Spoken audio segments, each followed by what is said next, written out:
ये है talks news network और आप देख रहे हैं पॉलिटॉक्स, राजनीति का कच्चा चिट्ठा। उत्तर प्रदेश की तारीखों के ऐलान के बाद प्रदेश की सियासत पूरी तरह बदल चुकी है। सियासी गलियारों की अगर बात की जाए तो चुनावी तारीखों के ऐलान के बाद भाजपा नेताओं का एक एक कर इस्तीफा देना यह दर्शाता है कि पिक्चर अभी बाकी है।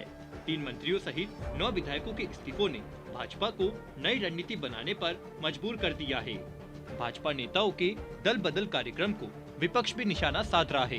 इसी कड़ी में सुलेदेव भारतीय समाज पार्टी के नेता ओम प्रकाश राजभर ने दावा किया है कि ये तो सिर्फ टीजर है। आगामी चुनाव में बीजेपी को अपने ओबीसी आधार को बरकरार रखना एक चुनौती होने वाला है। आपको बता दें, मंगलवार को योगी सरकार में मंत्री रहे नेताओं के इस्तीफे देने की हैट्रिक लग चुकी है। मंगलवार को स्वामी प्रसाद मौर्य, बुधवार को दारा सिंह चौहान और आज गुरुवार को धर्म सिंह सैनी ने अपना इस्तीफा दे दिया है। इन 3 मंत्रियों सहित अब तक कुल 14 विधायक भाजपा से इस्तीफा दे चुके हैं। एक के बाद एक बीजेपी नेताओं के इस्तीफे ने बीजेपी आलाकमान को सोचने पर मजबूर कर दिया है कि आगे की रणनीति किस तरह से बनाई जाए। जिन विधायकों और मंत्रियों ने भाजपा से इस्तीफा दिया है, उन सभी ने भाजपा पर दलितों, पिछड़ों और युवाओं की अनदेखी का आरोप लगाया है। बीजेपी में मची भगदड़ को लेकर विपक्षी दल कहां पीछे रहने वाला है।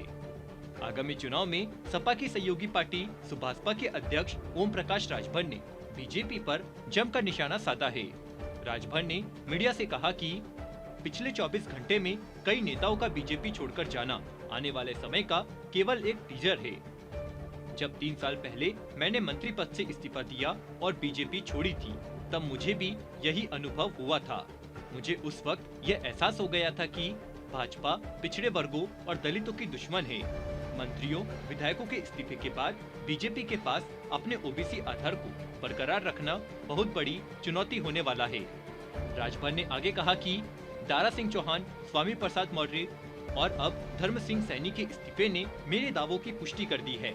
अगर आप बीजेपी नेताओं से स्पाई कैंप पर बात करते हैं तो वे वही जताते हैं कि कोई उनकी नहीं सुनता, वे असहाय हैं। राजभर ने बड़ा दावा करते हुए कहा कि मेरी बात आप मानो और देखना कि 10 मार्च को कोई भी बीजेपी नेता अपने घर के बाहर नहीं निकलेगा और वे अपने टीवी बंद कर देंगे। इसके साथ राजभर ने दावा किया कि अभी भी भाजपा के करीब 1.5 दर्जन मंत्री समाजवादी पार्टी के संपर्क में हैं और वे कभी भी अपना इस्तीफा देकर सपा में शामिल हो सकते हैं।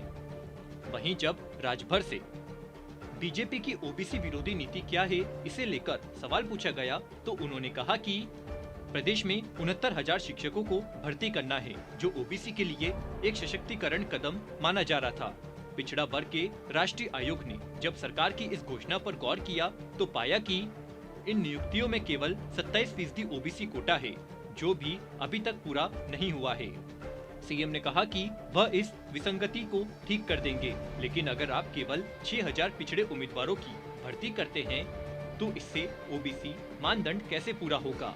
वहीं भाजपा के अन्य विधायक मुकेश वर्मा ने इस्तीफा देते हुए दावा किया कि स्वामी प्रसाद मौर्य हमारे नेता है और वह जो भी फैसला करेंगे हम उसका समर्थन करेंगे। अगर बात की जाए विधायकों की तो आज भी हमारे साथ 100 विधायक है और देखते जाओ, भाजपा को हर एक दिन इंजेक्शन लगने वाला है। बीजेपी अगड़ों की पार्टी है और वहाँ दलितों और पिछड़ों का सम्मान नहीं होता। भाजपा तो दलित, अल्पसंख्यक और पिछड़ा विरोधी पार्टी है।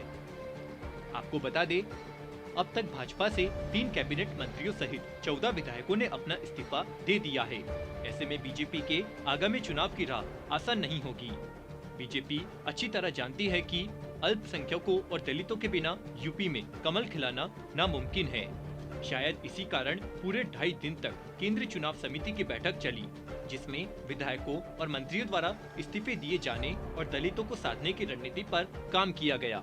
ये सभी विधायक फिलहाल किसी भी पार्टी में शामिल नहीं हुए हैं, लेकिन इस्तीफे के तुरंत बाद इन नेताओं का सपा प्रमुख अखिलेश यादव से मुलाकात करना यह साफ दर्शाता है कि ये सभी नेता सपा की साइकिल पर सवार होने वाले हैं। PoliTalks bureau, UP. ये है टॉक्स न्यूज नेटवर्क और आप देख रहे हैं पॉलिटॉक्स, राजनीति का कच्चा चिट्ठा।